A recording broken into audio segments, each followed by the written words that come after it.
Hello everyone, ఈరోజు మనం చెప్పుకోబోయే టాపిక్ అమైనో ఆమ్లాలు మరియు ప్రోటీన్లు. సో ఈ టాపిక్లో మనం ఎమైనో ఆమ్లాల గురించి తెలుసుకుంటాము. సో ఎమైనో ఆమ్లాలు నిర్మాణం ఏ విధంగా ఉంటుంది, వాటిలో ఉన్న రకాలు ఏ విధంగా ఉన్నాయి, వాటి యొక్క ధర్మాలు, భౌతిక ధర్మాలు మరియు రసాయన ధర్మాలు గురించి తెలుసుకుంటాము. అదేవిధంగా ప్రోటీన్ల యొక్క నిర్మాణము, పెప్టైడ్ బంధాలు మరియు ప్రోటీన్ల యొక్క వివిధ రకాల నిర్మాణాల గురించి తెలుసుకుంటాము. So let us move to the topic. So amino ఆమ్లాలు. సో ఎమైనో ఆమ్లాలు అంటే ఏంటంటే ఎమైనో మరియు ఆమ్లము అంటే ఆమ్లము గ్రూపు అంటే కార్బాక్సిలిక్ ఆమ్లము గ్రూపు మరియు ఎమైనో గ్రూపు NH2 రెండు సమూహాలను కలిగి ఉన్న కర్బన సమ్మేళనాలను మనం ఎమైనో ఆమ్లాలు అంటారు.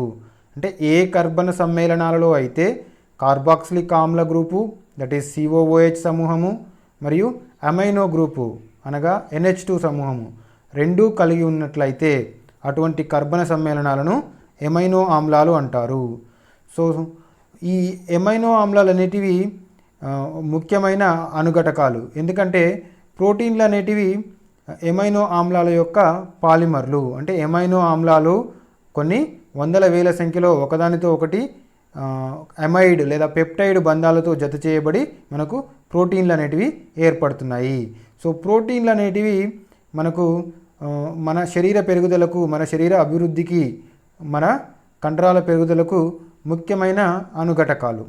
ఎందుకంటే మనకు మేజర్గా అవసరమయ్యేటువంటి పదార్థాలు ఒకటి కార్బోహైడ్రేట్లు శక్తినిచ్చేవి, 2 ప్రోటీన్లు, 3 కొవ్వులు ఫ్యాట్స్. సో ఈ ప్రోటీన్లు అనేటివి ఒక ముఖ్యమైన అనుఘటక పదార్థాలు మానవ శరీరంలో పెరుగుదలకు. సో ప్రోటీన్లు అనేటివి చాలా రకాల ఎంజైమ్లలో ఉంటున్నాయి. ఎంజైమ్లు అనేటివి ప్రోటీన్ నిర్మిత పదార్థాలు. అదేవిధంగా చాలా రకాల హార్మోన్లలో కూడా ఈ ప్రోటీన్లు అనేటివి ఉంటున్నాయి. అందువల్ల ఎంజైమ్ల ద్వారా జరిగే చర్యలు, అదేవిధంగా హార్మోన్ల ద్వారా జరిగే అనేక రసాయన చర్యలను ఈ ప్రోటీన్లు నియంత్రిస్తాయి. శరీరము, కండరాలు మరియు చర్మం వృద్ధిలో ఈ ప్రోటీన్లు పాల్గొంటాయి. సో మనకు హీమోగ్లోబిన్ చూసినట్లయితే హీమోగ్లోబిన్, హీమ్ అనేది ఐరన్ కలిగి ఉన్న పోర్ఫైరిన్ వలయము, గ్లోబిన్ అనేది ప్రోటీన్ భాగము. సో ఈ హీమోగ్లోబిన్ ప్రోటీన్ భాగం అనేది మనకు హీమోగ్లోబిన్లో ఒక అంతర్భాగంగా నిర్మాణంలో ఉంటుంది. సో ఈ హీమోగ్లోబిన్లో అనేది మనకు ఊపిరితిత్తుల నుంచి ఆక్సిజన్ను శరీరంలోని వివిధ కణాలకు, కణజాలాలకు సరఫరా చేయడంలో ముఖ్య పాత్రను పోషిస్తుంది. సో చాలా రకాల ఎంజైమ్లు అంటే దాదాపు ఎంజైమ్లన్నీ కూడా ప్రోటీన్ నిర్మిత పదార్థాలే. అంటే ఎంజైమ్లు జరిపే చర్యలన్నీ కూడా ప్రోటీన్ల ద్వారానే జరుగుతున్నాయి. శరీరంలో యాంటీబాడీలను పెంపొందించడానికి, అంటే మన శరీరాన్ని అనారోగ్యాల బారి నుంచి కాపాడడానికి, రక్షించడానికి యాంటీబాడీస్ అనేటివి ఉత్పత్తి చేయబడతాయి. వాటిని పెరుగుదలకు ఉత్పత్తి చేయడానికి మనకు ప్రోటీన్లు ఎంతో ఆవశ్యకము. సో ఈ విధంగా ప్రోటీన్లు అనేటివి చాలా ముఖ్య భాగాన్ని పోషిస్తున్నాయి. సో ప్రోటీన్లలో ఉన్నటువంటి అనుఘటక పదార్థాలే ఎమైనో ఆమ్లాలు. అందువల్ల మనం ఈ ఎమైనో ఆమ్లాల గురించి ఈ టాపిక్లో తెలుసుకుంటాము. రైట్. సో ఎమైనో ఆమ్లాలు. సో ఎమైనో గ్రూపు మరియు కార్బాక్సిలిక్ ఆమ్ల గ్రూపు రెండు సమూహాలను కలిగి ఉన్న కర్బన సమ్మేళనాలను మనం ఎమైనో ఆమ్లాలు అంటారు. ఇక్కడ గమనించినట్లయితే RCH NH2 COOH. సో ఈ NH2 మరియు COOH రెండు సమూహాలు ఒక కార్బన్కు జత చేయబడ్డాయి. సో అందువలనే ఇక్కడ కార్బాక్సిలిక్ ఆమ్ల గ్రూప్ అనేది మేజర్ ఫంక్షనల్ గ్రూప్ కాబట్టి amino carboxylic acids, amino carboxylic ఆమ్లాలను అమైనో ఆమ్లాలు అని చెప్పవచ్చు. సో దీనిలో మనకు 2 వేరు ప్రమేయ సమూహాలు ఉన్నాయి. ఒకటి కార్బాక్సిలిక్ ఆమ్ల గ్రూపు మరియు 2 అమైనో గ్రూపు. సో కార్బాక్సిలిక్ ఆమ్లము గ్రూపు COOH గ్రూప్ అనేది ఆమ్ల ధర్మాన్ని కలిగి ఉంటుంది, ఎసిడిక్ నేచర్ని కలిగి ఉంటుంది. అంటే COOH గ్రూప్ అనేది ఎసిడిక్ సమూహము, ఆమ్ల గ్రూపు. NH2 అనేది అమైనో గ్రూప్ అనేది బేసిక్ ధర్మాన్ని కలిగి ఉంటుంది. ఎందుకంటే ఇది ఒక ప్రోటాన్ను గ్రహించగలిగే, యాక్సెప్ట్ చేయగలిగే సామర్థ్యాన్ని కలిగి ఉంటుంది. అందువల్ల ఇది క్షార ధర్మాన్ని ప్రదర్శిస్తుంది. సో NH2 అనేది బేసిక్ గ్రూప్, COOH అనేది ఎసిడిక్ గ్రూప్గా ఉంటాయి. సో ఈ విధంగా అమైనో ఆమ్లాలలో రెండు వేరువేరు గ్రూపులు, అమైనో గ్రూపు, కార్బాక్సిలిక్ ఆమ్ల గ్రూపులు ఉన్నాయి. సో అమైనో గ్రూప్ యొక్క స్థానాన్ని ఆధారంగా చేసుకొని అమైనో ఆమ్లాలను 3 రకాలుగా వర్గీకరించారు. ఒకటి ఆల్ఫా అమైనో ఆమ్లాలు, బీటా అమైనో ఆమ్లాలు, గామా అమైనో ఆమ్లాలు. సో ఆల్ఫా అమైనో ఆమ్లాలు, సో ఆల్ఫా కార్బన్ అనగా ఏ కార్బన్ అయితే మనకు ప్రమేయ సమూహంతో బంధించబడుతుందో దాన్ని మనం ఆల్ఫా కార్బన్ అని, ఆ తర్వాత కార్బన్ని బీటా కార్బన్ అని, ఆ తర్వాత కార్బన్ని గామా కార్బన్ అంటారు. సో ఇక్కడ ప్రమేయ సమూహం COOH. సో ఈ COOHతో బంధించబడ్డ కార్బన్ ఆల్ఫా కార్బన్, ఆ నెక్స్ట్ కార్బన్ బీటా కార్బన్, ఆ నెక్స్ట్ కార్బన్ గామా కార్బన్, ఈ విధంగా ఉంటాయి. సో ఇక్కడ అమైనో గ్రూపు ఆల్ఫా కార్బన్కు బంధించబడి ఉన్నట్లయితే వాటిని ఆల్ఫా అమైనో ఆమ్లాలు అంటారు. అంటే NH2 గ్రూపు COOH గ్రూపు ఆధారంగా ఉన్న ఆల్ఫా కార్బన్కు బంధించబడినట్లయితే వాటిని ఆల్ఫా అమైనో ఆమ్లాలు అంటారు. Nothing but 2 amino carboxylic acids, 2 amino carboxylic యాసిడ్స్ని మనం ఆల్ఫా అమైనో ఆమ్లాలు అంటారు. ఎందుకంటే నెంబరింగ్ ప్రకారం చూసుకున్నట్లయితే ఇది మొదటి కార్బన్, ఇది రెండవ కార్బన్, అంటే ఆల్ఫా కార్బన్ రెండవ కార్బన్ అవుతుంది కాబట్టి రెండవ స్థానంలో NH2 అమైనో గ్రూప్ ఉంది కాబట్టి 2 amino carboxylic acids are nothing but alpha amino ఆమ్లాలు. నెక్స్ట్ బీటా అమైనో ఆమ్లాలు. సో బీటా అమైనో ఆమ్లాలు అంటే అమైనో గ్రూపు బీటా స్థానంలో బీటా కార్బన్కు జత చేయబడి ఉన్నట్లయితే వాటిని బీటా అమైనో ఆమ్లాలు అంటారు. సో ఇక్కడ మనం ఈ నిర్మాణంలో చూడవచ్చు COOH ప్రమేయ సమూహము, ఇక్కడ alpha carbon, beta carbon. So ఈ బీటా కార్బన్కు NH2 గ్రూపు జత చేయబడింది. సో అందువల్ల వీటిని బీటా అమైనో ఆమ్లాలు అంటారు. So this is nothing but amino group 3వ కార్బన్కు జత చేయబడింది, అందువల్ల వీటిని 3 అమైనో కార్బాక్సిలిక్ యాసిడ్స్ అని కూడా అంటారు. నెక్స్ట్ గామా అమైనో ఆమ్లాలు. సో గామా అమైనో ఆమ్లాలు అనగా అమైనో గ్రూపు గామా కార్బన్కు లేదా 4వ కార్బన్కు జత చేయబడినట్లయితే వాటిని గామా అమైనో ఆమ్లాలు అంటారు. సో ఆల్ఫా అమైనో యాసిడ్స్ అనేటివి మనకు ప్రకృతిలో సహజసిద్ధంగా లభించేటువంటి అమైనో ఆమ్లాలు. అంటే మనకు ఆల్ఫా బీటా గామా అమైనో ఆమ్లాలలో మనకు ప్రకృతిలో సహజసిద్ధంగా లభించే అమైనో ఆమ్లాలు ఆల్ఫా అమైనో ఆమ్లాలు. సో ఈ ఆల్ఫా అమైనో ఆమ్లాలు మాత్రమే జంతువులలో మరియు మొక్కల్లో మనం గమనించవచ్చు. సో జంతువులలో మరియు మొక్కల్లో ఇప్పటివరకు 24 ఆల్ఫా అమైనో ఆమ్లాలను గుర్తించడం జరిగింది. సో ఈ 24 అమైనో ఆమ్లాల్లో మన శరీరానికి కావలసిన ముఖ్య అమైనో ఆమ్లాలు 20 ఆల్ఫా అమైనో ఆమ్లాలు అనేటివి మన మానవ శరీరంలోని వివిధ ప్రక్రియలకు చాలా అత్యావశ్యకమైన అమైనో ఆమ్లాలు. సో ఆ 20 అమైనో ఆమ్లాల యొక్క నిర్మాణాల గురించి ఇప్పుడు తెలుసుకుందాము. సో ఆ 20 అమైనో ఆమ్లాల యొక్క నిర్మాణాలు మనం గమనించినట్లయితే జనరల్ ఫార్ములా, సాధారణ ఫార్ములాను చూసినట్లయితే RCH COOH NH2. సో ఇక్కడ ఆల్ఫా కార్బన్కు NH2 ప్రమేయ సమూహము మరియు COOH ప్రమేయ సమూహం రెండు జత చేయబడ్డాయి. సో ఈ R అనేది ఆల్కైల్ గ్రూపు.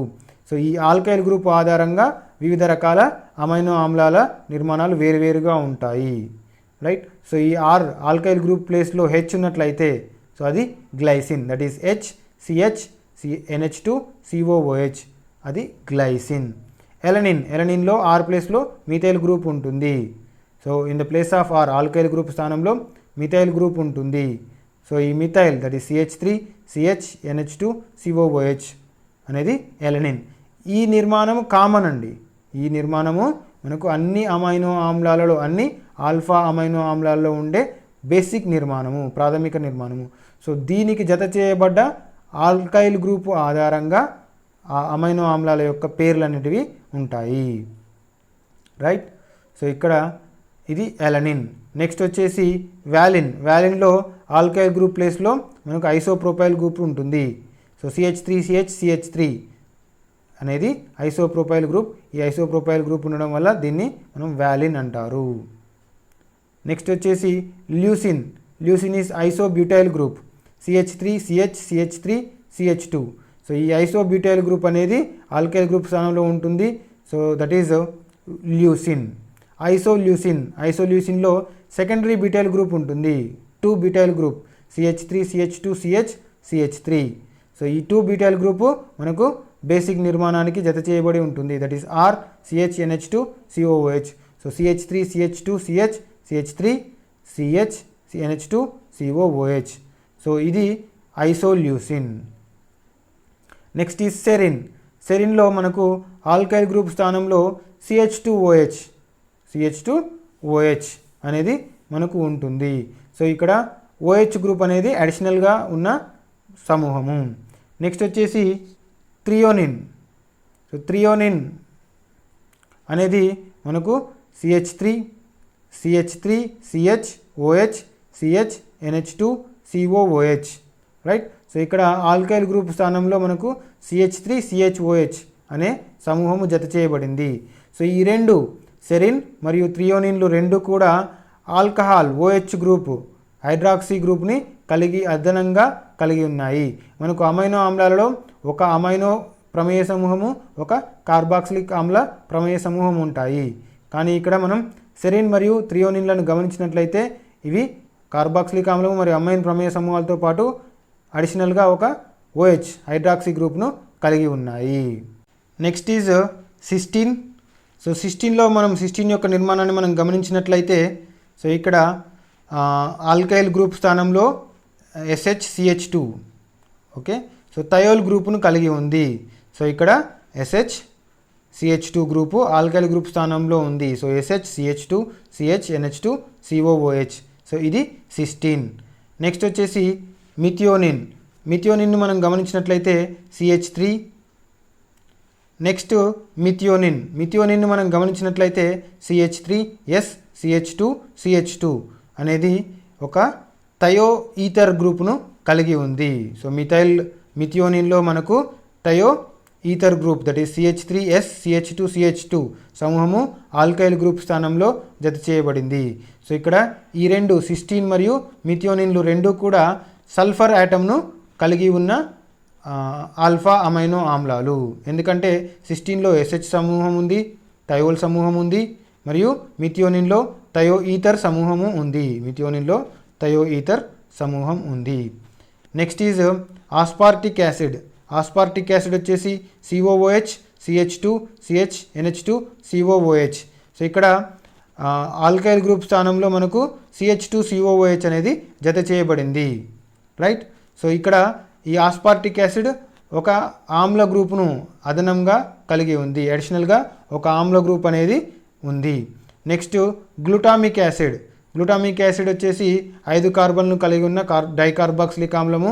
సో దీనిలో ఆల్ఫా స్థానంలో అమైనో గ్రూపు జత చేయబడ్డది, right. So here COOH CH2CH2. So here propanoic ఆమ్ల గ్రూపు ఆల్కైల్ స్థానంలో ఉంది. So that is COOH CH2CH2 and CHNH2COOH. So ఇది గ్లూటామిక్ యాసిడ్ కూడా అడిషనల్గా ఒక కార్బాక్సిలిక్ ఆమ్ల ప్రమేయ సమూహాన్ని కలిగి ఉంది. Next is asparagine. So asparagine అనేది మనకు NH2CO CH2 CHNH2COOH, right. So here ఇక్కడ మనకు ఒక అమైడ్ గ్రూప్ అనేది, అంటే ఇది ఆస్పార్టిక్ ఆమ్లం యొక్క amide that is NH2CO CH2 అనేది మనకు ఆల్కైల్ గ్రూప్ స్థానంలో ఉంది. సో ఇక్కడ అమైడ్ గ్రూప్ను కలిగి ఉంది కాబట్టి ఇది కొంత క్షారధర్మాన్ని ప్రదర్శిస్తుంది. నెక్స్ట్ ఈజ్ గ్లూటామిన్ అనేది గ్లూటామిక్ ఆమ్లం యొక్క అమైడ్. సో ఈ గ్లూటామిన్లో యొక్క నిర్మాణాన్ని మనం గమనించినట్లయితే so that is NH2CO CH2 so ఇది ఆల్కైల్ గ్రూప్ R స్థానంలో ఉన్న సమూహము, right. So that is CH NH2. So here glutamine కూడా ఒక అమైడ్ బంధాన్ని కలిగి ఉంది. సో ఇది కూడా కొంత క్షారధర్మాన్ని కలిగి ఉంటుంది. Next is lysine. So lysine యొక్క నిర్మాణాన్ని మనం గమనించినట్లయితే NH2 CH2 CH2COOH NH2. So ఇక్కడ 4 మిథిలిన్ సమూహాలు ఉన్నాయి, రైట్. సో ఈ లైసిన్ అనేది అడిషనల్గా ఒక అమైనో గ్రూప్ను కలిగి ఉంది. నెక్స్ట్ ఈజ్ ఆర్జినిన్ ఆర్జినిన్ యొక్క నిర్మాణాన్ని గమనించినట్లయితే NH2 C double bond NH CH2 CH2 CH2 CH NH2 COOH. So ఇక్కడ ఆల్కైల్ గ్రూప్ స్థానంలో మనకు R ఈ ప్రమేయ సమూహము ఉంది. సో ఇది కూడా బేసిక్ క్షార ధర్మాన్ని కలిగి ఉంటుంది, ఎందుకంటే ఈ అమైనో గ్రూప్ అనేది క్షార స్వభావాన్ని కలిగి ఉంటుంది. సో లైసిన్ మరియు ఆర్జినిన్ ఈ రెండింటిలో క్షార స్వభావాన్ని కలిగి ఉండే గ్రూపులు ఎక్కువగా ఉన్నాయి, కాబట్టి ఇవి క్షార ధర్మాలను ప్రదర్శిస్తాయి. Next is phenyl alanine. So phenyl alanine యొక్క నిర్మాణాన్ని గమనించినట్లయితే ఎలనిన్కు ఫినైల్ గ్రూప్ జత చేసినట్లయితే అది ఫినైల్ ఎలనిన్ అవుతుంది, రైట్. సో ఇక్కడ phenyl CH2 CH COOH NH2, right. So this part is alanine. So ఈ ఎలనిన్కి మనం ఫినైల్ గ్రూప్ను జత చేసాము కాబట్టి ఇది ఫినైల్ ఎలనిన్ అవుతుంది. సో ఫినైల్ ఎలనిన్లో మనకు ఆల్కైల్ స్థానంలో R ప్లేస్లో బెంజైల్ గ్రూప్ అనేది ఉంటుంది. Next is tyrosine. టైరోసిన్ యొక్క నిర్మాణాన్ని మనం గమనించినట్లయితే 4-హైడ్రాక్సీ మిథైల్ బెంజీన్, 4-హైడ్రాక్సీ మిథైల్ బెంజీన్ లేదా 4-హైడ్రాక్సీ బెంజైల్ గ్రూప్ అనేది మనకు ఈ ఆల్కైల్ స్థానంలో ఉంటుంది. So that is OH with four hydroxy methyl group which is attached with basic structure of amino acid. So four hydroxy methyl group అనేది ఆల్ఫా అమైనో ఆమ్ల గ్రూప్తో జత చేయబడ్డది. సో కాబట్టి ఇది ఆల్కైల్ R స్థానంలో ఉంటుంది. సో ఇది టైరోసిన్ యొక్క నిర్మాణం. సో టైరోసిన్ అనేది అదనంగా ఒక OH ప్రమేయ సమూహాన్ని కలిగి ఉంది. నెక్స్ట్ వచ్చేసి ప్రోలిన్. ప్రోలిన్ అనేది ఈ విధంగా వలయాకార అంటే విజాతీయ వలయ సమ్మేళనాన్ని కలిగి ఉంటుంది. సో ఈ విజాతీయ వలయ సమ్మేళనం అనే వలయము పైరోలిడిన్ రింగ్, పైరోలిడిన్ వలయాన్ని కలిగి ఉంటుంది. సో ఇది ఒక సెకండరీ ఆల్ఫా అమైనో ఆమ్లము, ఎందుకంటే అమైనో గ్రూపు అన్ని అమైనో ఆమ్లాలలో ప్రైమరీ అమైనో గ్రూప్గా ఉంది, కానీ ఇందులో secondary amino group that is NH is attached with 2 carbons. So ఇది సెకండరీ ఆల్ఫా అమైనో ఆమ్లంగా గుర్తించవచ్చు. సో ప్రోలిన్లో మనకు పైరోలిడిన్ వలయం అనేది ఉంటుంది. Next is histidine. హిస్టిడిన్ని గమనించినట్లయితే ఇమిడజోల్ వలయము జత చేయబడి ఉంటుంది. సో ఇది ఆల్కైల్ స్థానంలో ఉంటుంది. సో ఈ వలయాన్ని మనం ఇమిడజోల్ వలయం అంటాము. సో ఈ ఇమిడజోల్ వలయాన్ని కలిగి ఉన్న ఆల్ఫా అమైనో ఆమ్లము హిస్టిడిన్. హిస్టిడిన్ అనేది చిన్నపిల్లలకు అత్యావశ్యకమైన అమైనో ఆమ్లము. Next is tryptophan. ట్రిప్టోఫాన్లో మనకు ఆల్కైల్ గ్రూప్ స్థానంలో R స్థానంలో ఈ ఇండోల్ వలయంతో ఉన్న మిథైల్ గ్రూప్ ఉంటుంది, అది మనకు ఆల్కైల్ గ్రూప్గా జత చేయబడి ఉంటుంది, రైట్. సో ఈ వలయాన్ని మనం ఇండోల్ వలయం అంటారు, ఇండోల్. సో ఈ ఇండోల్ వలయాన్ని కలిగి ఉన్న ఆల్ఫా అమైనో ఆమ్లము ట్రిప్టోఫాన్. సో ఇవి ఈ 20 మన మానవ శరీరానికి అవసరమైనటువంటి 20 అమైనో ఆమ్లాల యొక్క నిర్మాణాలు, వాటిలో ఉండేటువంటి ప్రమేయ సమూహాలు మరియు వాటిలో ఉండేటువంటి విజాతీయ వలయ సమ్మేళనాలు ఏ విధంగా ఉంటాయి, ఎలాంటి గ్రూపులతో జత చేయబడ్డాయి అనేది మనం చూసాము. అమైనో ఆమ్లాల అవసరాన్ని బట్టి అమైనో ఆమ్లాలను మనం 2 రకాలుగా వర్గీకరించారు. ఒకటి అత్యావశ్యకమైన అమైనో ఆమ్లాలు, ఓకే. 2 అత్యవసరం లేని అమైనో ఆమ్లాలు, ఎసెన్షియల్ అమైనో యాసిడ్స్ అత్యావశ్యకమైన అమైనో ఆమ్లాలు, 2 నాన్ ఎసెన్షియల్ అమైనో యాసిడ్స్ అత్యవసరం లేని అమైనో ఆమ్లాలు. సో ఏ అమైనో ఆమ్లాలు అయితే మానవ శరీరం తనకు తానుగా తయారు చేసుకోలేదు, అంటే మానవ శరీరంలో ఉన్న వేరువేరు పదార్థాల నుంచి తయారు చేసుకోలేనటువంటి అమైనో ఆమ్లాలను, అంటే బయట ఆహారం ద్వారా తీసుకోవాల్సిన అమైనో ఆమ్లాలను మనం అత్యావశ్యకమైన అమైనో ఆమ్లాలు అంటారు. వీటిని శరీరం తయారు చేసుకోలేదు. సో వాటిలో ఎగ్జాంపుల్స్ మనం గమనించినట్లయితే histidine, lysine, leucine, phenylalanine, valine, tryptophan. So ఇవన్నీ కూడా అత్యావశ్యకమైన అమైనో ఆమ్లాలు. వీటిని మనం ఖచ్చితంగా ఆహారం ద్వారానే గ్రహించగలుగుతాము.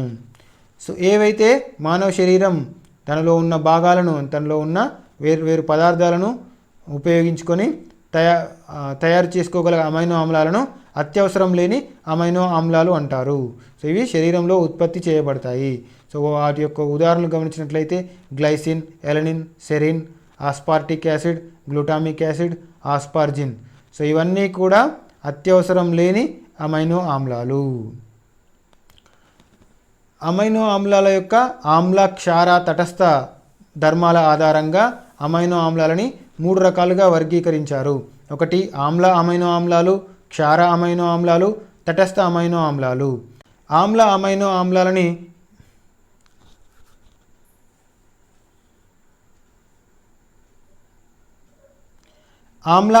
ఆమ్లాలని మనం గమనించినట్లయితే వీటిలో అడిషనల్గా ఒక ఆమ్ల ప్రమేయ సమూహం అనేది ఉంటుంది. సో ఎగ్జాంపుల్ మనం చూసినట్లయితే ఆస్కార్బిక్ ఆమ్లము, ఆస్కార్బిక్ యాసిడ్ని మనం గమనించినట్లయితే ఈ ఆస్కార్బిక్ యాసిడ్లో ఒక ఆమ్ల ప్రమేయ సమూహము. సో అమైనో ఆమ్లాలలో ఒక కార్బాక్సిలిక్ ప్రమేయ సమూహము, ఒక అమైనో ప్రమేయ సమూహం ఉంటాయి. అవి కాకుండా అడిషనల్గా ఒక కార్బాక్సిలిక్ ఆమ్ల ప్రమేయ సమూహాన్ని కలిగి ఉన్నట్లయితే అటువంటి అమైనో ఆమ్లాలని మనం ఆమ్ల ఆల్ఫా అమైనో ఆమ్లాలు అంటారు. అంటే కార్బాక్సిలిక్ ఆమ్లము మరియు అమైన్ గ్రూపులతో పాటు అడిషనల్గా ఏదో ఒక ఆమ్ల సమూహాన్ని, ఆమ్ల ప్రమేయ సమూహాన్ని కలిగి ఉన్నట్లయితే అది COOH కావచ్చు, OH గ్రూప్ కావచ్చు, అట్లాంటి సమూహాలను కలిగి ఉన్నట్లయితే వాటిని ఆల్ఫా అమైనో ఆమ్లాలు అంటారు. సో హియర్ ఆస్పార్టిక్ ఆమ్లము అదనంగా ఒక COOH కార్బాక్సిలిక్ ఆమ్ల గ్రూప్ను కలిగి ఉంది కాబట్టి ఇది ఒక ఆమ్ల అమైనో ఆమ్లము. అదేవిధంగా గ్లూటామిక్ ఆమ్లము, గ్లూటామిక్ ఆమ్లంలో కూడా అడిషనల్గా ఒక COOH ప్రమేయ సమూహం ఉంటుంది. నెక్స్ట్ టైరోసిన్లో మనకు ఫినైల్ గ్రూప్ 4-హైడ్రాక్సీ ఫినైల్ గ్రూప్ అనేది ఉంటుంది. సో ఈ 4-హైడ్రాక్సీ ఫినైల్ గ్రూప్లో ఉన్న OH ఆమ్ల స్వభావాన్ని కలిగి ఉంటుంది. అందువల్ల ఇది కూడా ఒక ఆల్ఫా అమైనో ఆమ్లము. రైట్. సో ఇవన్నీ కూడా ఆమ్ల అమైనో ఆమ్లాల కిందకు వస్తాయి ఎందుకంటే వీటిలో అదనంగా ఆమ్ల ప్రమేయ సమూహం ఉంది. నెక్స్ట్ క్షార అమైనో ఆమ్లాలు, క్షార ఆల్ఫా అమైనో ఆమ్లాలు. సో వీటిలో ఒక క్షార గ్రూపు అదనంగా ఉంటుంది. రైట్. అమైనో ఆమ్లాల్లో కార్బాక్సిలిక్ ఆమ్ల గ్రూపు మరియు ఒక అమైనో గ్రూప్తో పాటు అడిషనల్గా అదనంగా ఒక క్షార గ్రూపు అనేది ఉంటుంది. సో లైసిన్ యొక్క నిర్మాణాన్ని మనం గమనించినట్లయితే సో దీనిలో ఒక అమైనో గ్రూపు అదనంగా ఉంది. ఆర్జినిన్ యొక్క నిర్మాణాన్ని గమనించినట్లయితే దీనిలో ఒక బలమైన క్షార గ్రూపు అనేది బంధించబడి ఉంది.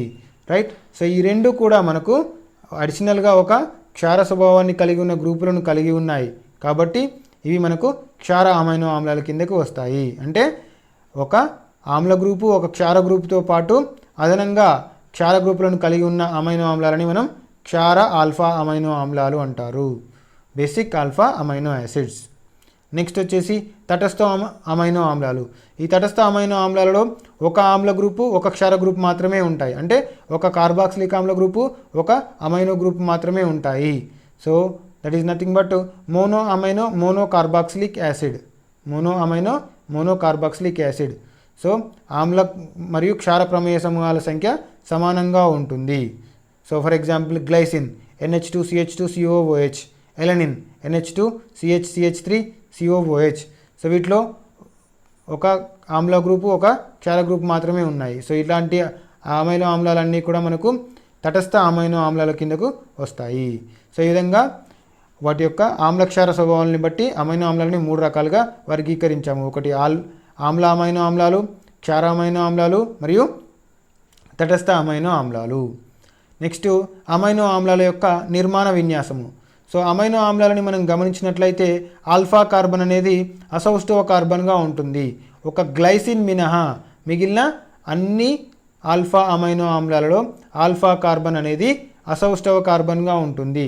సో గ్లైసిన్లో ఎందుకంటే ఆల్కైల్ గ్రూప్ అనేది హైడ్రోజన్గా ఉండడం వల్ల అది అసౌష్ఠవ కార్బన్గా ఉండదు. అంటే గ్లైసిన్ మినహా మిగిలిన అన్ని ఆల్ఫా అమైనో ఆమ్లాలు అనేటివి అసౌష్ఠవ కార్బన్ని కలిగి ఉంటాయి, ఫలితంగా ధ్రువణ భ్రమణతను ప్రదర్శిస్తాయి. సో ఇక్కడ right. So this is RCH NH2COOH. So this alpha carbon is asymmetric carbon. Alpha carbon అనేది అసౌష్ఠవ కార్బన్గా ఉంటుంది. అసౌష్ఠవ కార్బన్ అంటే మనకు 4 వేర్వేరు గ్రూపులను కలిగి ఉన్న కార్బన్. రైట్. సో ఈ ఆల్ఫా అమైనో ఆమ్లాలు అన్నీ కూడా ఎల్ గ్లిజరాల్డిహైడ్ నిర్మాణాన్ని పోలి ఉంటాయి. అంటే ఎల్ గ్లిజరాల్డిహైడ్ ఏ విధమైన నిర్మాణాన్ని కలిగి ఉందో అదేవిధంగా ఈ ఆల్ఫా అమైనో ఆమ్లాల నిర్మాణం ఉంటుంది. సో ఎల్ గ్లిజరాల్డిహైడ్ యొక్క నిర్మాణాన్ని చూసినట్లయితే CHO, CHOH and CH2 OH. So ఇక్కడ ఇది అసౌస్టవ కార్బన్, ఆల్ఫా కార్బన్ అనేది అసౌస్టవ కార్బన్గా ఉంటుంది.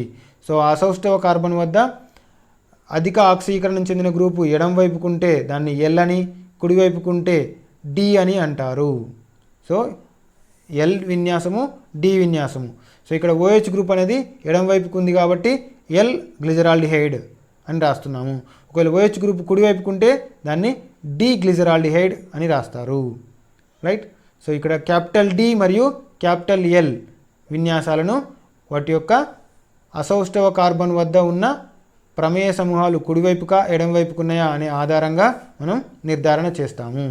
సో ఈ L గ్లిజరాల్డిహైడ్ నిర్మాణం ఏ విధంగా ఉందో అదేవిధంగా L అమైనో ఆమ్లాలు కూడా నిర్మాణం అదే విధంగా ఉంటుంది. COOH CNH2H, that is CHNH2 CH3. Right. Here amino group అనేది ఎడమ వైపుకు ఉంది కాబట్టి L అమైనో ఆమ్లంగా రాస్తాము. సో ఈ L గ్లిజరాల్డిహైడ్ మరియు L అమైనో యాసిడ్లు అనేటివి S విన్యాసాన్ని ప్రదర్శిస్తాయి. ఎందుకంటే RS నామినిక్లేచర్లో మనకు L సంబంధించిన L విన్యాసానికి సంబంధించినవన్నీ కూడా S విన్యాసాన్ని కలిగి ఉంటాయి. కాబట్టి ఆల్ఫా అమైనో ఆమ్లాల యొక్క విన్యాసము S విన్యాసంగా ఉంటుంది. మనకు రెండు అమైనో ఆమ్లాలను గమనించినట్లయితే ఆ రెండింటిలో ఒకటి కంటే ఎక్కువ అసౌష్ఠవ కార్బన్లు ఉంటాయి. అంటే రెండు అసౌష్ఠవ కార్బన్లను కలిగి ఉన్న ఆల్ఫా అమైనో ఆమ్లాలు రెండు. ఒకటి ఐసోల్యూసిన్, థ్రియోనిన్. ఐసోల్యూసిన్ని మనం గమనించినట్లయితే దాని యొక్క నిర్మాణం ఈ విధంగా ఉంటుంది. సో సెకండరీ బ్యూటైల్ గ్రూప్ అనేది జత చేయబడింది. అంటే CH3CH CH2 CH3 CH COOH NH2.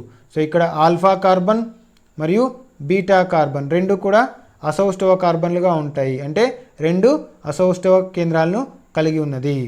Next థ్రియోనిన్. So థ్రియోనిన్లో కూడా ఆల్ఫా కార్బన్, బీటా కార్బన్ ఈ రెండు కూడా ఇది మరియు ఇది ఈ రెండు కూడా అసౌష్ఠవ కేంద్రాలను కలిగి ఉన్నాయి. సో ల్యూసిన్ మరియు థ్రియోనిన్ ఈ రెండు అమైనో ఆమ్లాలు రెండు అసౌష్ఠవ కార్బన్లను కలిగి ఉన్న అమైనో ఆమ్లాలు. అమైనో ఆమ్లాల యొక్క సంశ్లేషణ విధానాలు. అమైనో ఆమ్లాలను ఏ విధంగా తయారు చేస్తారు? సో వాటిలో మొదటి పద్ధతి ఆల్ఫా హ్యాలో ఆమ్లాల నుంచి, ఆల్ఫా హ్యాలో కార్బాక్సిలిక్ ఆమ్లాల నుంచి అమైనో ఆమ్లాల తయారీ. సో ఇక్కడ మనం గమనించినట్లయితే ఆల్ఫా హైడ్రోజన్లను కలిగి ఉన్న కార్బాక్సిలిక్ ఆమ్లాలు మనకు ఈ చర్యలో పాల్గొంటాయి. సో ఆల్ఫా హైడ్రోజన్స్ ఉన్న కార్బాక్సిలిక్ ఆమ్లాలు, ఎందుకంటే ఆల్ఫా హైడ్రోజన్లు ఉంటేనే వాటి ప్లేస్లో మనం అమైనో గ్రూప్ని సబ్స్టిట్యూట్ చేయగలము.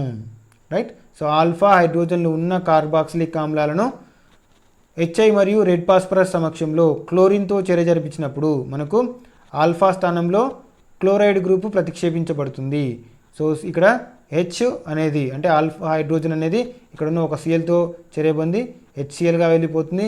అక్కడ ఉన్న ఇంకో Cl మైనస్ అనేది ఇంకొక Cl అనేది ఈ ఆల్ఫా కార్బన్కు జత చేయబడుతుంది. సో ఫలితంగా ఆల్ఫా క్లోరో కార్బాక్సిలిక్ ఆమ్లం అనేది ఏర్పడుతుంది. సో ఈ చర్యనే మనకు ఆల్ఫా హాలోజినేషన్ చర్య, ఆల్ఫా హాలోజనీకరణ చర్య లేదా HVZ చర్య అని కూడా అంటాము. HVZ హెల్ ఓలార్డ్ జెలెస్కీ రియాక్షన్. సో ఈ ఆల్ఫా హాలోజినేషన్ చర్య ద్వారా ఆల్ఫా క్లోరో కార్బాక్సిలిక్ ఆమ్లాలను పొందుతున్నాము.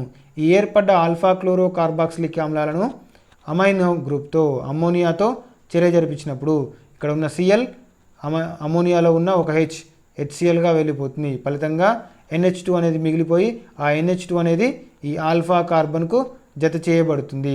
ఫలితంగా ఆల్ఫా అమైనో ఆమ్లాలు అనేటివి ఏర్పడతాయి. ఇక్కడ Cl ప్లేస్లో అమైన్ NH2 గ్రూపు జత చేయబడుతుంది. సో ఫలితంగా మనకు ఆల్ఫా అమైనో ఆమ్లాలు ఏర్పడతాయి. సో ఈ విధంగా ఆల్ఫా హైలో కార్బాక్సిలిక్ ఆమ్లాల నుంచి అమైనో ఆమ్లాలను తయారు చేస్తారు. సో ముందుగా ఆల్ఫా హైడ్రోజన్లు ఉన్న కార్బాక్సిలిక్ ఆమ్లాలను తీసుకొని దాన్ని ఆల్ఫా హైలోజినేషన్ చర్య ద్వారా ఆల్ఫా క్లోరో కార్బాక్సిలిక్ ఆమ్లంగా మారుస్తున్నాము. ఆ ఏర్పడ్డ ఆల్ఫా క్లోరో కార్బాక్సిలిక్ ఆమ్లాన్ని అమ్మోనియాతో చర్య జరిపించి మనకు ఆల్ఫా అమైనో ఆమ్లాలను తయారు చేస్తున్నాము. ఇది ఒక సులభమైన పద్ధతి. సో ఈ ఆల్ఫా హైలో కార్బాక్సిలిక్ ఆమ్లాల నుంచి ఆల్ఫా అమైనో ఆమ్లాలను తయారు చేసే విధానంలో మనం గ్లైసిన్ని ఏ విధంగా తయారు చేస్తాము మరియు ఎలనిన్ని ఏ విధంగా తయారు చేస్తామో చూద్దాము. సో సింథసిస్ ఆఫ్ గ్లైసిన్ యొక్క తయారీ ఈ విధానం ద్వారా.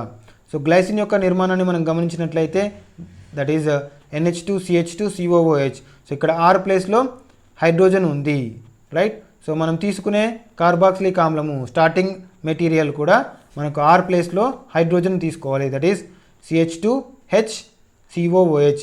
సో దీన్ని మనం ఆల్ఫా హైలోజినేషన్ HVZ చర్య చేసినట్లయితే ఆల్ఫా క్లోరో ఎస్టిక్ ఆమ్లం అనేది ఏర్పడుతుంది. ఈ ఏర్పడ్డ ఆల్ఫా క్లోరో ఎస్టిక్ ఆమ్లాన్ని అమ్మోనియాతో చర్య జరిపించినప్పుడు ఈ క్లోరిన్ ప్లేస్లో amine group that is NH2 group అనేది జత చేయబడుతుంది. ఫలితంగా గ్లైసిన్ అనేది ఏర్పడుతుంది. ఈ విధంగా ఆల్ఫా క్లోరో ఆమ్లాల నుంచి గ్లైసిన్ను తయారు చేసుకోవచ్చు. అదేవిధంగా ఎలనిన్ నిర్మాణాన్ని చూసినట్లయితే CH3CHNH2COOH. So year alkyl group స్థానంలో మిథైల్ గ్రూప్ ఉంది కాబట్టి మిథైల్ గ్రూప్ ఉన్న ఆల్ఫా కార్బాక్సిలిక్ ఆమ్లాలను, ఆల్ఫా హైడ్రోజన్లు గల కార్బాక్సిలిక్ ఆమ్లాలను మనం తీసుకోవాలి. అంటే సో ఆల్ఫా హైడ్రోజన్స్ ఉండాలి మరియు ఆల్కైల్ ప్లేస్లో మిథైల్ గ్రూప్ ఉండాలి. అంటే దట్ ఈస్ CH3CH2COOH. అంటే ప్రొపనోయిక్ ఆమ్లాన్ని స్టార్టింగ్ మెటీరియల్గా తీసుకోవాలి. సో తీసుకొని దాన్ని మనం HI అండ్ రెడ్ ఫాస్ఫరస్ సమక్షంలో క్లోరిన్తో చర్య జరిపించినప్పుడు మనకు ఆల్ఫా క్లోరో కార్బాక్సిలిక్ ఆమ్లం అనేది ఏర్పడుతుంది. ఏర్పడ్డ ఆల్ఫా క్లోరో ప్రొపనోయిక్ ఆమ్లాన్ని అమ్మోనియాతో చర్య జరిపించినప్పుడు మనకు ఎలనిన్ అనేది ఏర్పడుతుంది, దట్ ఈస్ CH3CHNH2COOH. సో ఈ విధంగా ఎలనిన్ అనేది తయారవుతుంది. సో ఈ విధంగా ఆల్ఫా క్లోరో కార్బాక్సిలిక్ ఆమ్లాల నుంచి మనము గ్లైసిన్ మరియు ఎలనిన్ని ఈ విధంగా తయారు చేసుకోవచ్చు. నెక్స్ట్ రెండవ పద్ధతి మెలోనిక్ ఎస్టర్ పద్ధతి లేదా మెలోనిక్ ఎస్టర్ మెథడ్. ఈ పద్ధతిలో మనం ముందుగా మెలోనిక్ యాసిడ్ అంటే ఏంటి, మెలోనిక్ ఎస్టర్ అంటే ఏంటో తెలుసుకోవాలి. సో మెలోనిక్ ఎస్టర్ని మనం గమనించినట్లయితే అది మెలోనిక్ ఆమ్లం యొక్క ఎస్టరు. మెలోనిక్ ఆమ్లం చూసినట్లయితే ఇది ఒక డైకార్బాక్సిలిక్ ఆమ్లము. రెండు కార్బాక్సిలిక్ ఆమ్ల గ్రూపులు ఒక మిథిలిన్ గ్రూప్కు జత చేయబడినట్లయితే అది మెలోనిక్ యాసిడ్ అవుతుంది. So that is COOH CH2COOH. So ఇది మెలోనిక్ ఆమ్లము. సో ఈ మెలోనిక్ ఆమ్లాన్ని మనం ఇథైల్ ఆల్కహాల్ లేదా మిథైల్ ఆల్కహాల్తో చర్య జరిపించినప్పుడు మెలోనిక్ ఎస్టర్ అంటే ఇక్కడ ఉన్న రెండు కార్బాక్సిలిక్ ఆమ్లాలు రెండు ఎస్టర్లుగా మారుతాయి. That is CH2COOET COOET. ET means ethyl. So malonic ఎస్టర్గా మారుతుంది. సో ఈ మారిన మెలోనిక్ ఎస్టర్నే మనం డైఇథైల్ మెలనోయేట్ లేదా మెలోనిక్ ఎస్టర్గా పిలుస్తున్నాము. సో ఈ రెండవ పద్ధతిలో మెలోనిక్ ఎస్టర్ అనేది స్టార్టింగ్ మెటీరియల్గా తీసుకోబడుతుంది. స్టార్టింగ్ మెటీరియల్గా తీసుకొని దాన్ని అనేక రకాల చర్యలు జరిపి చివరకు ఆల్ఫా అమైనో ఆమ్లాలను తయారు చేస్తున్నాము. సో ఇక్కడ మెలోనిక్ ester that is CH2COOET CH2COOET. ఈ మెలోనిక్ ఎస్టర్ని తీసుకొని దాన్ని సోడియం ఇథాక్సైడ్ లేదా ఇథైల్ ఆల్కహాల్ సమక్షంలో సోడియంతో చర్య జరిపించినప్పుడు ఇక్కడ ఆల్ఫా హైడ్రోజన్లు అనేటివి మనకు చాలా ఎక్కువ ఆమ్ల ధర్మాన్ని కలిగి ఉంటాయి. అందువల్లనే వాటిని యాక్టివ్ హైడ్రోజన్లు అంటారు. సో ఇక్కడ హైడ్రోజన్ని కోల్పోవడం ద్వారా కార్బన్ అయాన్ అనేది ఏర్పడుతుంది. That is CH-COOET. సో దానికి Na+ అయాన్లు తోడవుతాయి. ఫలితంగా సోడియం మెలోనిక్ ఎస్టర్ అనేది ఏర్పడుతుంది. ఈ ఏర్పడ్డ సోడియం మెలోనిక్ ఎస్టర్ని ఆల్కైల్ హలైడ్తో RXతో చర్య జరిపించినప్పుడు ఈ కార్బన్ అయాన్ అనేది మనకు ఆల్కైల్ గ్రూప్తో జత చేయబడుతుంది. సో ఎందుకంటే ఈ carbon ion will react with RX. So ఆ RXలో ఉన్న R గ్రూప్తో చర్యలో పాల్గొని R గ్రూప్ అనేది కార్బన్కు బంధించబడుతుంది.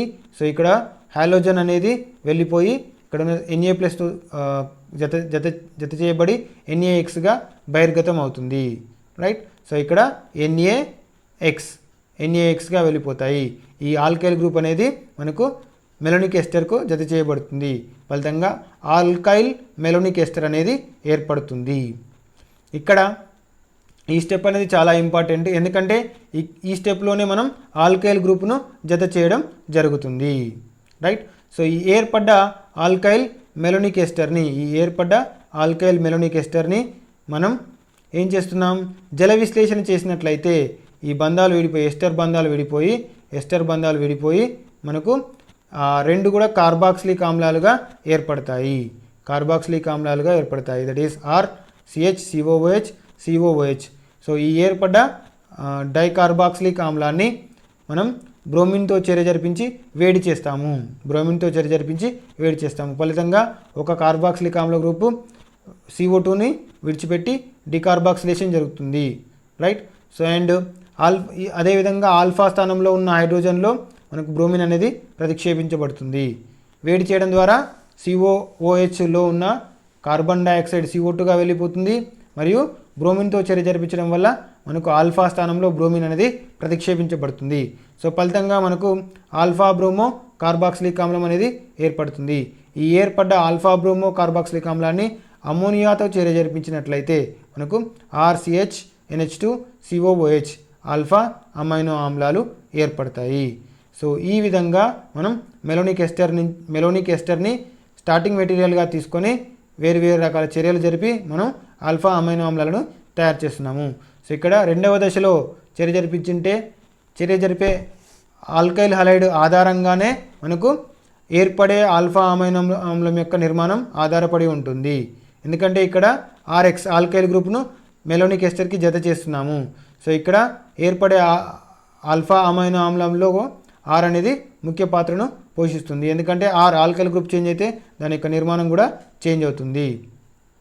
సో ఈ పద్ధతిలో మనం ముందుగా మెలోనిక్ ఎస్టర్ని తీసుకొని దాన్ని ఇథైల్ ఆల్కహాల్ సమక్షంలో సోడియంతో చర్య జరిపించినప్పుడు సోడియం మెలోనిక్ ఎస్టర్ అనేది ఏర్పడుతుంది. దాన్ని ఆల్కైల్ హలైడ్తో చర్య జరిపించినప్పుడు ఆ ఆల్కైల్ గ్రూపు ఈ కార్బన్ అయాన్ ఆల్ఫా హైడ్రోజన్కు జత చేయబడుతుంది, right. That is RCHCOOET alkyl malonic ester. ఈ ఆల్కైల్ మెలోనిక్ ఎస్టర్ని మనం జల విశ్లేషణ చేసినట్లయితే ఈ రెండు బంధాలు విడిపోయి మనకు ఆ రెండు కూడా కార్బాక్సిలిక్ ఆమ్లాలుగా ఏర్పడతాయి. ఆ ఏర్పడ్డ డైకార్బాక్సిలిక్ ఆమ్లాన్ని వేడి చేసి బ్రోమిన్తో చర్య జరిపించినప్పుడు మనకు ఆల్ఫా బ్రోమో కార్బాక్సిలిక్ ఆమ్లాలు అనేటివి ఏర్పడుతున్నాయి. సో ఈ ఏర్పడ్డ ఆల్ఫా బ్రోమో కార్బాక్సిలిక్ ఆమ్లాన్ని అమోనియాతో చర్య జరిపించినప్పుడు మనకు ఆల్ఫా అమైనో ఆమ్లాలు అనేటివి ఏర్పడుతున్నాయి. సో ఈ విధంగా మనం ఆల్ఫా అమైనో ఆమ్లాలను మెలోనిక్ ఎస్టర్ పద్ధతి ద్వారా తయారు చేసుకోవచ్చు. సో ఈ మెలోనిక్ ఎస్టర్ పద్ధతి ఆధారంగా వ్యాలిన్ యొక్క తయారీ. సో వ్యాలిన్ యొక్క నిర్మాణాన్ని మనం గమనించినట్లయితే సో దీనిలో ఆల్కైల్ స్థానంలో ఐసోప్రొపైల్ గ్రూప్ అనేది ఉంటుంది. So that is CH3CH NH2. ఇక్కడ ఐసోప్రొపైల్ గ్రూప్ ఆల్కైల్ స్థానంలో దట్ ఈస్ R ఆల్కైల్ స్థానంలో మనకు ఐసోప్రొపైల్ గ్రూపు ఉంటుంది. సో ఇప్పుడు మనం మెలోనిక్ ఎస్టర్ పద్ధతిలో రెండవ దశలో మనం ఆల్కైల్ సమూహాన్ని జత చేయడం జరుగుతుంది. కాబట్టి మనం రెండవ దశలో ఆల్కైల్ అలైడ్ను ఉపయోగించే ఆల్కైల్ అలైడ్లో ఖచ్చితంగా ఐసోప్రొపైల్ గ్రూప్ అనేది ఉండాలి. అప్పుడు మాత్రమే మనకు వ్యాలిన్ అనేది తయారు చేయబడుతుంది, రైట్. సో ముందుగా మెలోనిక్ ఎస్టర్ని తీసుకొని దాన్ని సోడియం బై ఇథైల్ ఆల్కహాల్ సమక్షంలో సోడియంతో చర్య జరిపించినప్పుడు సోడియం మెలోనిక్ ఎస్టర్ అనేది ఏర్పడుతుంది. ఆ ఏర్పడ్డ సోడియం మెలోనిక్ ఎస్టర్ని ఐసోప్రొపైల్ బ్రోమైడ్తో చర్య జరిపించినప్పుడు మనకు ఈ NaBr అనేది వెళ్ళిపోయి ఆ ఐసోప్రొపైల్ గ్రూపు ఈ మెలోనిక్ ఎస్టర్ గ్రూప్తో జత చేయబడుతుంది. సో ఐసోప్రొపైల్ గ్రూప్ అనేది మెలోనిక్ ఎస్టర్ కార్బన్తో జత చేయబడుతుంది. ఫలితంగా ఐసోప్రొపైల్ మెలోనిక్ ఎస్టర్ ఏర్పడుతుంది. ఈ ఏర్పడ్డ ఎస్టర్ని మనం జల విశ్లేషణ చేసినట్లయితే ఆ రెండు ఎస్టర్ గ్రూపులు కార్బాక్సిలిక్ ఆమ్ల గ్రూపులుగా మారుతాయి, రైట్. ఫలితంగా CH3CH COOH సో డైకార్బాక్సిలిక్ ఆమ్లం అనేది ఏర్పడుతుంది. ఇక్కడ ఏర్పడ్డ డైకార్బాక్సిలిక్ ఆమ్లాన్ని వేడి చేసి బ్రోమిన్తో చర్య జరిపించినట్లయితే మనకు వేడి చేయడం ద్వారా COOHలో ఉన్న CO2 అనేది బయటికి వెళ్ళిపోతుంది. అదేవిధంగా బ్రోమిన్తో చర్య జరిపించడం వల్ల ఈ ఆల్ఫా స్థానంలో ఉన్న హైడ్రోజన్లో బ్రోమిన్ అనేది ప్రతిక్షేపించబడుతుంది. ఫలితంగా మనకు ఆల్ఫా బ్రోమో కార్బాక్సిలిక్ ఆమ్లం అనేది ఏర్పడుతుంది. ఈ ఏర్పడ్డ ఆల్ఫా బ్రోమో కార్బాక్సిలిక్ ఆమ్లాన్ని అమోనియాతో చర్య జరిపించినప్పుడు ఆ బ్రోమిన్ స్థానంలో మనకు అమైన్ NH2 గ్రూపు ప్రతిక్షేపించబడుతుంది. ఫలితంగా మనం ఆల్ఫా అమైనో ఆమ్లాలని పొందవచ్చు. దట్ ఈస్ వ్యాలిన్ని తయారు చేసుకోవచ్చు. ఎందుకంటే ఇక్కడ ఐసోప్రొపైల్ గ్రూపును మనం జత చేయడం జరిగింది. సో ఫలితంగా ఐసోప్రొపైల్ గ్రూప్ ఉన్న ఆల్ఫా అమైనో ఆమ్లం ఏర్పడుతుంది. దీన్నే మనం వ్యాలిన్ అంటారు, రైట్. సో ఈ విధంగా మెలోనిక్ ఎస్టర్ పద్ధతి ద్వారా వ్యాలిన్ను తయారు చేసుకోవచ్చు. సో అంతేకాకుండా మెలోనిక్ ఎస్టర్ పద్ధతి ద్వారా ల్యూసిన్ని ఏ విధంగా తయారు చేస్తాము. సో ల్యూసిన్ యొక్క నిర్మాణాన్ని గమనించినట్లయితే so that is CH3 CH CH3 CH2 CHCOOH NH2. So ఇక్కడ ల్యూసిన్లో ఉండే ఆల్కైల్ సమూహము మనకు ఐసోబ్యూటైల్ గ్రూప్. సో ఈ ఐసోబ్యూటైల్ గ్రూప్ని మనం రెండవ స్టెప్లో మెలోనిక్ ఎస్టర్కి జత చేసినట్లయితే మనకు కావాల్సిన ల్యూసిన్ అనేది ఈ విధానంలో మనకు తయారు చేయబడుతుంది. So right. సో ఆల్కైల్ స్థానంలో మనకు ఐసోబ్యూటైల్ గ్రూప్ అనేది అవసరము. రైట్. సో ఈ విధానాన్ని మనం గమనించినట్లయితే సో దీనిలో ముందుగా మెలోనిక్ ఎస్టర్ని తీసుకుంటున్నాము. సో ఈ మెలోనిక్ ఎస్టర్ని మనం తీసుకొని ఇథైల్ ఆల్కహాల్ సమక్షంలో సోడియంతో చర్య జరిపినప్పుడు సోడియం డైఈథైల్ మెలోనోయేట్ లేదా సోడియం మెలోనిక్ ఎస్టర్ అనేది ఏర్పడుతుంది. ఈ ఏర్పడ్డ సోడియం మెలోనిక్ ఎస్టర్ని మనం ఐసోబ్యూటైల్ బ్రోమైడ్, ఎందుకంటే మనం ల్యూసిన్ని తయారు చేయబోతున్నాము. ల్యూసిన్లో ఉండే ఆల్కైల్ సమూహము ఐసోబ్యూటైల్. రైట్. సో ఈ ఐసోబ్యూటైల్ బ్రోమైడ్తో చర్య జరిపించినప్పుడు ఇక్కడ ఉన్న కార్బెనాయన్ అనేది ఈ ఐసోబ్యూటైల్ గ్రూప్తో చర్యలో పాల్గొంటుంది. ఫలితంగా బ్రోమిన్ అనేది బయటకు వెళ్ళిపోతుంది. ఫలితంగా ఈ ఐసోబ్యూటైల్ గ్రూప్ అనేది మనకు ఈ ఆల్ఫా హైడ్రోజన్లు గల మెలోనిక్ ఎస్టర్కు జత చేయబడుతుంది ఆల్ఫా స్థానంలో. దట్ ఈస్ CH3CH2 ఈ గ్రూపు ఐసోబ్యూటైల్ గ్రూపు ఆల్ఫా కార్బన్కు దట్ ఈస్ ఆల్ఫా CHకు జత చేయబడి ఉంటుంది. రైట్. ఈ ఏర్పడ్డ ఎస్టర్ని మనం జల విశ్లేషణ చేసినట్లయితే మనకు డైకార్బాక్సిలిక్ ఆమ్లం అనేది ఏర్పడుతుంది. సో దీన్ని మనం బ్రోమిన్తో చర్య జరిపించి వేడి చేసినట్లయితే ఇది CO2గా వెళ్ళిపోతుంది. మరియు ఇక్కడ ఆల్ఫా హైడ్రోజన్ స్థానంలో బ్రోమిన్ అనేది వచ్చి చేరుతుంది. ఫలితంగా ఆల్ఫా బ్రోమో కార్బాక్సిలిక్ ఆమ్లాలు అనేటివి ఏర్పడతాయి. సో ఏర్పడ్డ ఆల్ఫా బ్రోమో కార్బాక్సిలిక్ ఆమ్లాన్ని అమోనియాతో చర్య జరిపించినప్పుడు ఇక్కడ ఉన్న బ్రోమిన్ అక్కడ ఉన్న హైడ్రోజన్ రెండు కూడా HBrగా వెళ్ళిపోతాయి. ఫలితంగా అమైనో గ్రూపు ఆల్ఫా స్థానంలో ప్రతిక్షేపించబడుతుంది. ఫలితంగా మనకు ఆల్ఫా అమైనో కార్బాక్సిలిక్ యాసిడ్ అనగా ఆల్ఫా అమైనో ఆమ్లాలు ఏర్పడతాయి. This is nothing but preparation of leucines. ఈ విధంగా ల్యూసిన్ని మనం ఈ మెలోనిక్ ఎస్టర్ పద్ధతి ద్వారా తయారు చేసుకోవచ్చు. సో ఇది ల్యూసిన్. సో ఈ విధంగా మనకు అమైనో ఆమ్లాలను తయారు చేసుకోవచ్చు.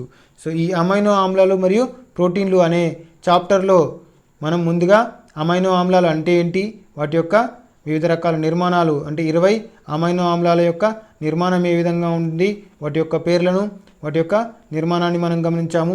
ఆ తర్వాత అమైనో ఆమ్లాల యొక్క వర్గీకరణ, ఆమ్ల అమైనో ఆమ్లాలు, క్షార అమైనో ఆమ్లాలు, తటస్థ అమైనో ఆమ్లాలు అంటే ఏంటి, వాటిలో ఉండేటువంటి వేరువేరు గ్రూపులు ఏంటి, అదేవిధంగా అత్యావశ్యకమైన అమైనో ఆమ్లము, అత్యవసరం లేని అమైనో ఆమ్లాలు, ఆ తర్వాత అమైనో ఆమ్లాల యొక్క విన్యాసం ఏ విధంగా ఉంటుంది, తర్వాత అమైనో ఆమ్లాల యొక్క భౌతిక ధర్మాలు, అమైనో ఆమ్లాల యొక్క తయారీ విధానాన్ని మనం గమనించాము. ఆల్ఫా క్లోరో కార్బాక్సిలిక్ ఆమ్లాల నుంచి ఏ విధంగా తయారు చేస్తున్నాము మరియు మెలోనిక్ ఎస్టర్ పద్ధతి ద్వారా ఏ విధంగా తయారు చేస్తున్నామో గమనించాము. Thank you.